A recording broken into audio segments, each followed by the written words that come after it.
Message to the kids. This for me, with all my sincerity from my heart, talking to you. The fact that you're here means that you belong here. Because remember, your parents had a choice, and the fact that you're here, they made the right choice. Now, also, because remember, everyone expresses themselves differently. Sometimes what your parents say to you, they might say they do it in a certain way, but always remember, they're doing it out of love and concern for you. So always appreciate that. Don't take it the wrong way. Just sit back and listen and try to grow from it. But remember, the reason why they're talking to you in a certain way because they care about you and your well-being.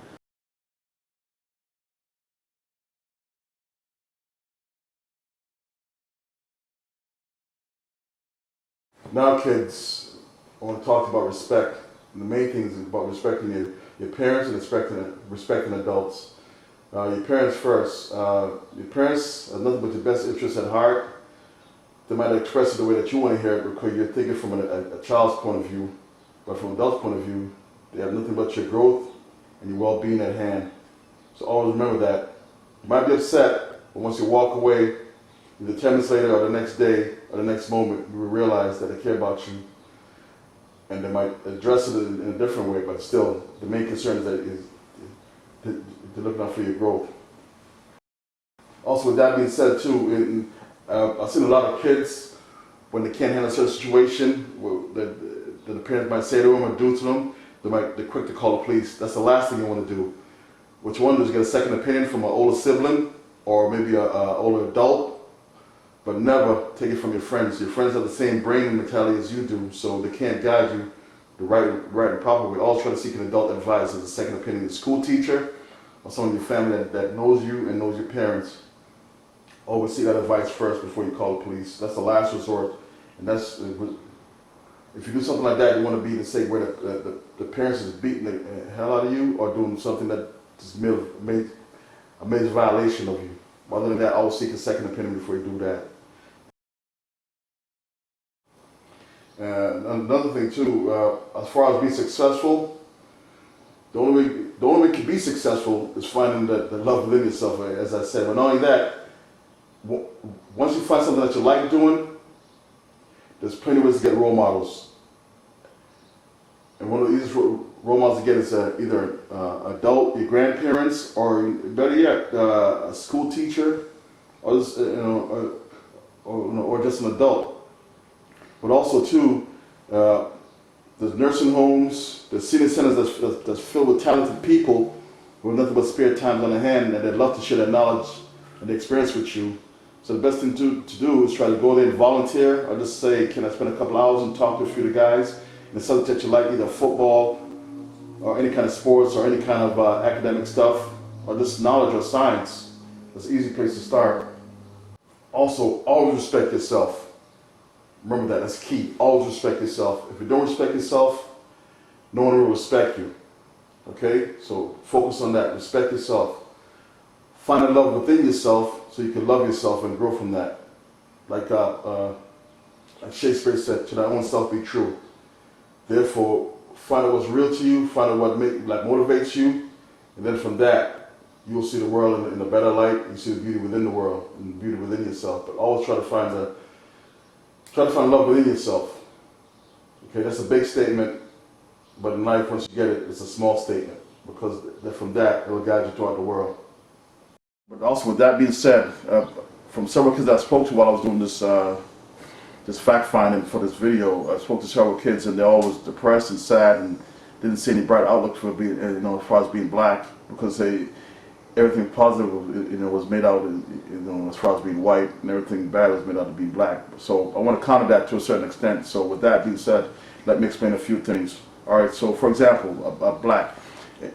In business, when the company is in the black, that means that they're making a lot of money and they have tons of reserve. So it's one positive thing about black. Now it's another thing. A person who's good at twisting metal and being creative and designing artwork with metal is called a blacksmith. Or the person also known for making horseshoes and stuff like that. A blacksmith. Also, third, in the martial arts, if you're real good and talented, the belt they give you is a black belt. Also, too, it's like an open secret in bodybuilding.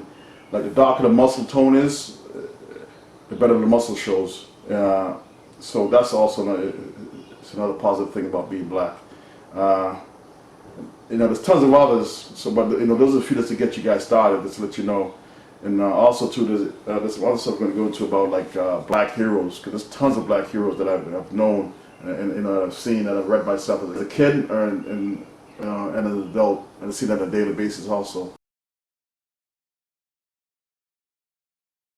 It's another thing I try to mention this. I spoke to a lot of the kids, and they were saying, like black kids have a history of violence, and also black adults.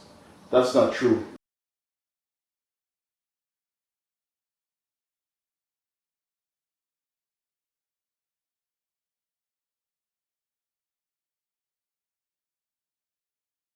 In fact, I got into a heated discussion with a well-known professor that tried to mention a point in the meeting to me and some of the parents that we all sit down to discuss this issue with black teens.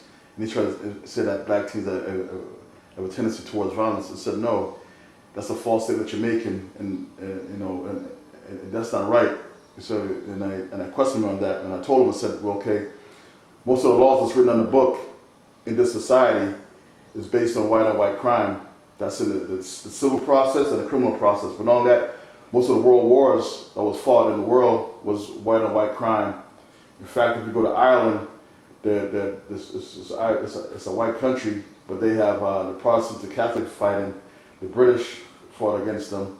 Want to fight against them, but the British don't really like dealing with them, and that's white on white crime. Not only that, during World War I, World War II, and even in ancient times between the Greeks and the Romans was white on white crime. So it's not an issue about skin color between black and white, but it's a human nature issue where the dominant try to control the subdominant, and vice versa.